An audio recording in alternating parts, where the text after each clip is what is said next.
क्या हम एमएसपी समझते हैं? देश के किसान एक बार फिर नाराज दिखाई दे रहे हैं। इससे पहले नवंबर 2020 में किसानों ने केंद्र सरकार के द्वारा लाए गए 3 कृषि कानूनों को रद्द करने के लिए दिल्ली में प्रदर्शन किया था और इसके बाद अगले साल 19 नवंबर 2021 को केंद्र सरकार ने तीनों कृषि कानून वापस ले लिए थे। हालांकि इस दौरान करीब 700 किसानों की मौत हो चुकी थी। उस समय सरकार ने किसानों की कुछ मांगों पर विचार करने और उन्हें जल्दी पूरा करने का आश्वासन दिया था, लेकिन ऐसा अब तक नहीं हुआ है और यही वजह है कि किसान एक बार फिर नाराज हैं। किसानों की सबसे अहम मांग है एमएसपी कानून बनाने की। एमएसपी यानी मिनिमम सपोर्ट प्राइस या न्यूनतम समर्थन मूल्य, यानी वह दाम जो किसी भी किसान को उसकी फसल के बदले में मिलेगा ही मिलेगा। सुनने में यह न्यायपूर्ण लगता है, लेकिन किसानों को उनकी फसल का पूरा दाम कभी नहीं मिलता। अक्सर फसल की गुणवत्ता को कमतर बताकर किसानों को न्यूनतम समर्थन मूल्य नहीं दिया जाता। इसकी तस्दीक करना हो तो कई सरकारी रिपोर्ट का हवाला दिया जा सकता है।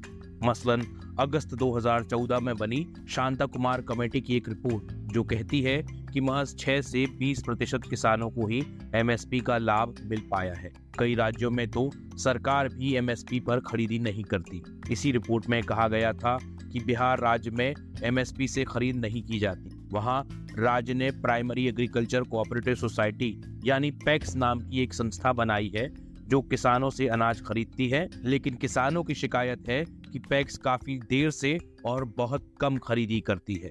ऐसे में फसल स्टोर करने के खर्च से बचने के लिए वे अपनी फसल कम कीमत पर बिचौलियों या व्यापारियों को बेच देते हैं। कल्पना कीजिए कि आप बाजार में किसी वस्तु को खरीदने के लिए जाते हैं और आप दुकानदार को उस चीज का एमएसपी लेने के लिए कहते हैं, यानी वह न्यूनतम रकम जिस पर वह वस्तु बाजार में कानूनी तौर पर बेची जा सकती है। दुकानदार इस पर राजी नहीं होता और आपसे कहता है कि वह तो एमआरपी पर ही बेचेगा। एमआरपी यानी मैक्सिमम रिटेल प्राइस, यानी कानूनी तौर पर बेचे जाने की अधिकतम कीमत। ऐसे में दुकानदार गलत नहीं है, क्योंकि वह सरकार के बनाए नियम कायदों के हिसाब से ही अपना सामान बेच रहा है। लेकिन किसान की फसल के लिए कोई एमएसपी नहीं है और किसान की स्थिति ऐसी है कि अधिकतम दाम यानी एमआरपी के बारे में तो वह सोच भी नहीं सकता। अब लोग कहेंगे कि एमएसपी तो मिलती ही है, तो इसका जवाब है नहीं। किसान की सभी फसलों पर एमएसपी नहीं दी जाती। केंद्र सरकार ने केवल 23 फसलों पर एमएसपी तय कर रखी है। 60 के दशक में जब देश अन्न की कमी से जूझ रहा था तो सरकार ने किसानों को एमएसपी देने की योजना बनाई ताकि फसल खुद सरकार खरीदे और गरीबों को अनाज बांटा जाए। इसके बाद कई महत्वाकांक्षी योजनाओं के तहत अनाज तो आज तक बांटा जा रहा है, लेकिन किसानों से ली जाने वाली उपज का न्यूनतम समर्थन मूल्य नहीं दिया जा रहा। ऐसे में किसान अब अपनी इस मांग पर अड़े हुए हैं और चाहते हैं कि एमएसपी का कानून बने ताकि उन्हें अपनी फसल की सही कीमत मिल सके।